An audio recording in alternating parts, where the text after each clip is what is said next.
शास्त्रीनगर मैदानावर शनिवारपासून आसमा चषक क्रिकेट स्पर्धा सुरू आहेत.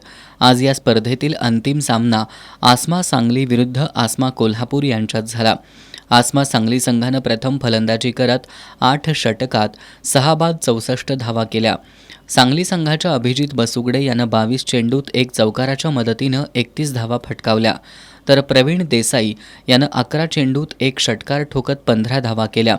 प्रत्युत्तरादाखल खेळताना आसमा कोल्हापूर संघानं 7 षटकं 5 चेंडूत 2 गड्यांच्या मोबदल्यात 65 धावा करून आसमा चषक पटकावला. आसमा कोल्हापूर संघाकडून शिवाजी पाटील यानं 16 चेंडूत 1 चौकार 2 षटकार लगावत 27 धावा, तर किरण मिरजकर यानं 11 चेंडूत 19 धावा करून संघाच्या विजयात योगदान दिलं.